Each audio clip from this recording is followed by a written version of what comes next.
हाय। जो लोग घूमना पसंद करते हैं उन सभी की इच्छा है कि वो एक ना एक बार केदारनाथ जी का दर्शन करें। कई बार प्लानिंग भी करते हैं, लेकिन फिर सोचता है कि अगले सीजन पे चले जाए और ज़्यादा जानकारी इकट्ठा करें। ऐसे करके डिले हो जाता है। मैं इस वीडियो में आप लोगों के साथ शेयर करूंगा कि मेरा केदारनाथ जी का यात्रा का एक्सपीरियंस कैसा था, और मैंने जो जो गलती की वो भी मैं आप लोगों के साथ शेयर करूंगा, ताकि आप अपना केदारनाथ यात्रा आसानी से कर पाए और कम से कम खर्चे में कर पाए। Welcome to my channel Devpriyo 327। चलते हैं मेन टॉपिक।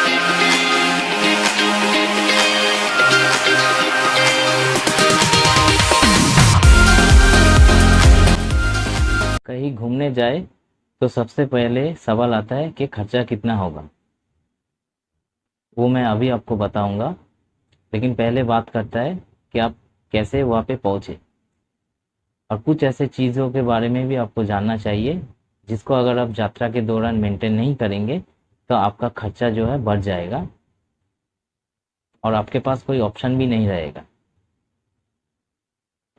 सबसे पहले करना होगा प्लानिंग। अगर आप खाली केदारनाथ जी का दर्शन करेंगे तो आपको हरिद्वार टू हरिद्वार 4 दिन पकड़ के चलना होगा।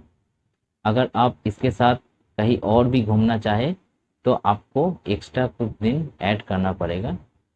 अब इस पैकेज के साथ और कौन कौन सा जगह घूम सकते हैं वो मैं आपको वीडियो में आगे जाके बता दूंगा। केदारनाथ जी का कपट खुलता है अक्षय तृतीया के दिन और बंद होता है कार्तिक पूर्णिमा का दिन। आप अगर यात्रा करेंगे तो बेस्ट होगा कि आप मई में जाइए, अदरवाइज अक्टूबर में जाइए।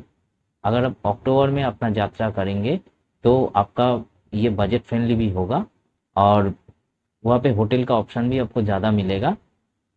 यात्रा के दौरान आपको कुछ इमरजेंसी मेडिसिन का ज़रूरत पड़ेगा और आपका जो डेली मेडिसिन है वो भी आप अपना साथ लेके चलिए।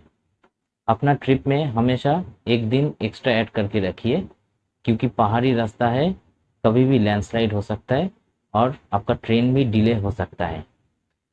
तो प्लानिंग के बाद जल्दी से जाके रेल टिकट या फ्लाइट टिकट या बस टिकट जिससे भी आप आना चाहे वो आप बुक कीजिए, क्योंकि आखिर में आपका सीट नहीं मिलेगा। वहाँ पे सीट अवेलेबल नहीं होने की वजह से आपको प्रॉब्लम हो सकता है।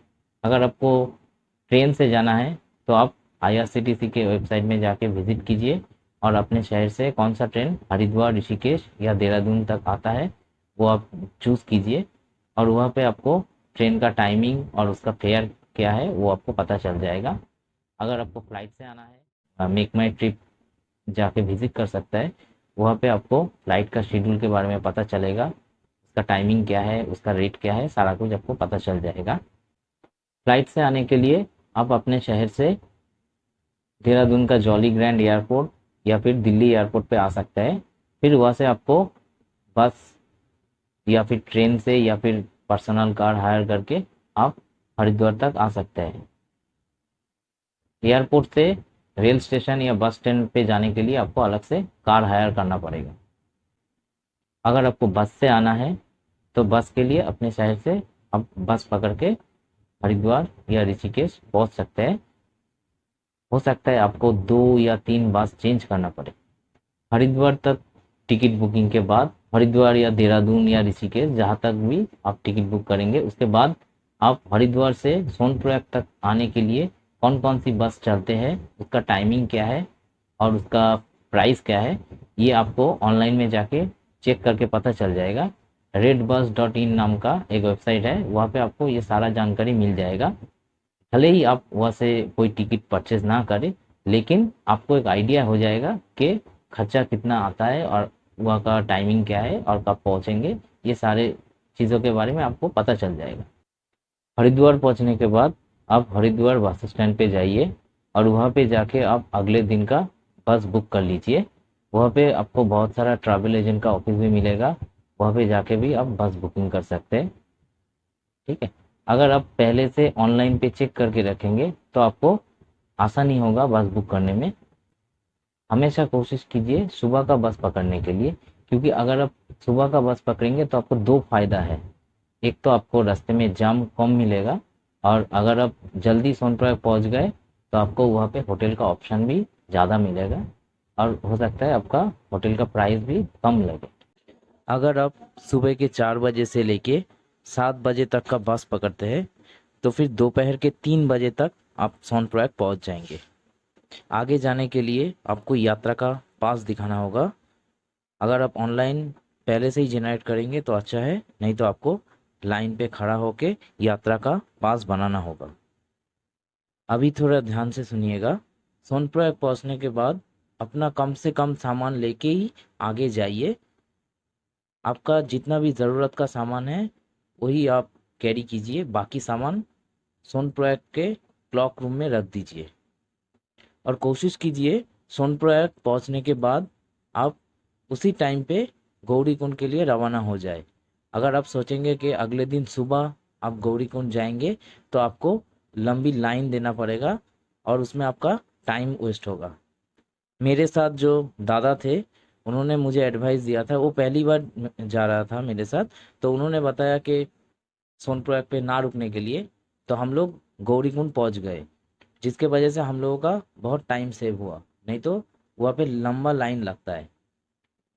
आगे जाने के लिए आपको जीप पकड़ना होगा, जो कि 10 सीटर जीप है, शेयर जीप है। वो आपको सोनप्रयाग से गौरीकुंड तक लेके जाएगा। एक्चुअली आपको गौरीकुंड तक नहीं लेके जाएगा, उससे थोड़ा सा पहले आपको उतर देगा। फिर वहाँ से आपको 2 किलोमीटर पैदल चल के जाना होगा।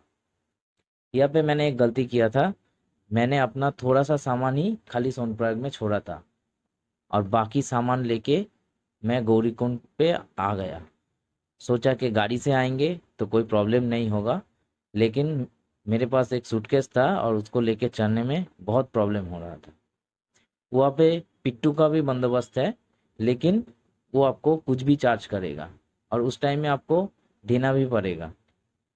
अगर आप उसके साथ नेगोशिएशन किए या फिर उसके साथ उसका पैसा कम करने का कोशिश की तो उसमें आपका जो टाइम वेस्ट होगा उसमें आपको गौरीकुंड जाके होटल मिलने में प्रॉब्लम होगा। गौरीकुंड पहुंच के जितना जल्दी हो सके एक होटल बुक कीजिए।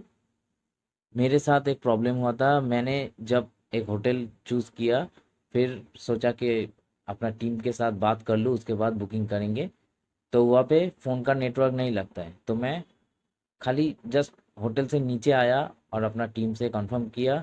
फिर ऊपर जाके मैं जब बुक करने गया तो देखा कि वो होटल बुक हो गया, वो किसी और को दे दिया है और हम लोगों को एक दूसरा होटल बुक करना पड़ा। हम लोग जिस होटल पे रुके थे उसका नाम था भारत सेवाश्रम संघो। अच्छा होटल है। आप लोग अगर आए तो फिर मैं नीचे डिस्क्रिप्शन पे उसका फ़ोन नंबर दे दूँगा, आप कांटेक्ट करके आइएगा, एडवांस बुक करके आइएगा तो फिर आपको प्रॉब्लम कम होगा। अगले दिन सुबह आप होटल छोड़ दीजिए और अपना जो सामान है वो क्लॉक रूम में रखिए। मतलब आपको 2 बार क्लॉक रूम यूज़ करना होगा, एक बार सोनप्रयाग में, एक बार गौरीकुंड में। क्लॉक रूम में अपना सामान रख के जो ज़रूरत का सामान है वही लेके आप ट्रेकिंग स्टार्ट कीजिए। ट्रेकिंग आप सुबह के 6 बजे स्टार्ट कीजिए तो फिर अच्छा होगा। रास्ते में खाने पीने का बहुत जगह है, वहाँ पे आप खा सकते हैं। गूगल का मैप में आपको 16 किलोमीटर दिखाएगा गौरीकुंड से केदारनाथ जी का मंदिर तक, लेकिन वो स्ट्रेट लाइन के हिसाब से है, पहाड़ी रास्ता है, थोड़ा घूम घूम के जाना पड़ता है। वो एक्चुअल में 22 किलोमीटर हो जाता है। पहले के 10 किलोमीटर थोड़ा इजी है, मतलब आप जब तक मंदाकिनी रिवर के लेफ्ट साइड से जाएंगे तब तक रास्ता इजी है, लेकिन जैसे ही आप पुल क्रॉस करके उस साइड पे जाएंगे वहाँ पे जब आप चलना स्टार्ट करेंगे वो रास्ता हार्ड है। फिर भी आप लोग पहुँच जाएंगे। हम लोगों के साथ दो बुजुर्ग थे, एक 60+ और एक 70+, एक चाचा चाची थे, तो उन लोग भी पैदल ही यात्रा कंप्लीट किए, तो आप लोग भी कर पाएंगे। आप अगर चाहे तो आप हेलीकॉप्टर से भी आ सकते हैं। हेलीकॉप्टर से आने के लिए आपको सोनप्रयाग तक आना नहीं पड़ेगा, उससे पहले ही सीतापुर या फाटा नाम का एक जगह है, वहाँ से आपको हेलीकॉप्टर मिल जाएगा। हेलीकॉप्टर से आने के लिए आपको पहले से ऑनलाइन प्री बुकिंग करना होगा। ऑनलाइन का लिंक मैं नीचे डिस्क्रिप्शन में दे दूंगा। प्री बुकिंग करके ही आप आइएगा। पिट्टू डोली खच्चर का भी बंदोबस्त है, लेकिन उसका कॉस्ट हेलीकॉप्टर के मुकाबले ज़्यादा है, तो इसलिए मैं आप लोगों को सजेस्ट नहीं करूँगा। आप या तो फिर पैदल आइए या तो हेलीकॉप्टर में आइए। आप अगर सुबह के 6 बजे ट्रेकिंग स्टार्ट करते हैं तो फिर दोपहर के 3 बजे तक आप मंदिर पहुंच जाएंगे, लेकिन उस टाइम में मंदिर खुला नहीं रहता है। मंदिर फिर से 4:30 बजे के बाद ही खुलता है। तो आप लोग मंदिर पहुंचते ही पहले रात को रुकने का बंदोबस्त कीजिए। रात को रुकने के लिए वहाँ पे टेंट है, डॉर्मिटरी है और कुछ बहुत सारे होटल भी है। पीक सीजन में तो होटल का बैल्कनी भी रेंट में दिया जाता है। GMVN का वेबसाइट में जाके आप लोग प्री बुकिंग कर सकते हैं। वेबसाइट का लिंक मैं नीचे डिस्क्रिप्शन में दे दूंगा। आपके साथ अगर कोई बंदा हो या फिर कोई बंदी हो, उसको आप लाइन पे खड़ा कीजिए और आप जाइए होटल बुकिंग करने के लिए। और होटल बुकिंग के बाद आके आप लाइन पे खड़ा होइए और दर्शन के लिए जाइए। शाम को 7 बजे के बाद आरती होता है, तो आरती देखने के बाद रात को डिनर करके आप टेंट में या फिर डॉर्मिटरी या होटल जो भी आप बुक करें वहाँ पे आके रेस्ट कीजिए। फिर अगले दिन सुबह आप एक बार दोबारा दर्शन कर सकते हैं। दर्शन के बाद आप सीधा चले जाइए भैरव बाबा का मंदिर में। वो केदारनाथ से थोड़ा ऊपर है। अगर आपके पास एक दिन एक्स्ट्रा हो तो आप वासुकी ताल का भी ट्रेक कर सकते हैं, लेकिन उसके लिए आपको एक गाइड का ज़रूरत पड़ेगा। अदरवाइज आप भैरव बाबा का दर्शन करके आप नीचे गौरीकुंड तक आ जाइए। हो सके तो फिर सोनप्रयाग तक आ जाइए। सोनप्रयाग पे आने के बाद आप वहाँ पे शेयर जीप बुक कर सकते हैं। वो आपको लेके जाएगा त्रिजुगी नारायण टेम्पल, थोड़ी दूरी पे है वहाँ से। वो आपको टेम्पल ले जाके घुमा के फिर सोनप्रयाग आके आपको छोड़ देगा। सोनप्रयाग पहुँचने के बाद उस टाइम पे बस नहीं मिलेगा, तो आपको शेयर जीप ही पकड़ना होगा और उससे आप उकीमठ या फिर रुद्रप्रयाग आ सकते हैं। रुद्रप्रयाग पे आने के बाद आप होटल लीजिए, रात को स्टे कीजिए और फिर अगले दिन आप ऋषिकेश या फिर हरिद्वार तक आइए। अदरवाइज आप अपने टूर में कोई दूसरा जो स्पॉट है वो भी आप ऐड कर सकते हैं, जिसके लिए आपको 2 या 3 दिन और ऐड करना पड़ेगा। कौन कौन सी जगह आप इस ट्रिप के साथ घूम सकते हैं उसका डिटेल्स मैंने स्क्रीन पे दे रहा हूँ, आप एक बार पॉज करके देख लीजिए।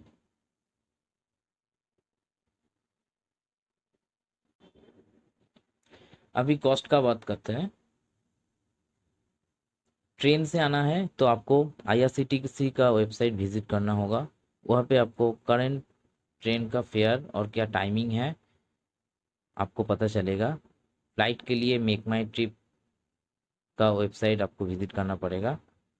और बस के लिए redbus.in नाम का एक वेबसाइट है, वहाँ जाके आप बस का डिटेल्स ले सकते हैं। और होटल के लिए आपको yatradham.org इस वेबसाइट में जाके आप होटल बुकिंग कर सकते हैं। आप जाके चेक कीजिए, उसके बाद आप अपना प्लानिंग कीजिए तो आपको एक आइडिया होगा कि आपको कितना खर्चा आएगा। मेरा जो खर्चा आया था वो मैं स्क्रीन पे दे रहा हूँ, आप एक बार पॉज करके वीडियो को वो देख लीजिए। आपको अगर कुछ पूछना है तो आप कमेंट सेक्शन में जाके पूछ सकते हैं। वीडियो अच्छा लगा तो लाइक कीजिए और ऐसा जानकारी आगे जानने के लिए मेरे चैनल को सब्सक्राइब कीजिए। Thank you.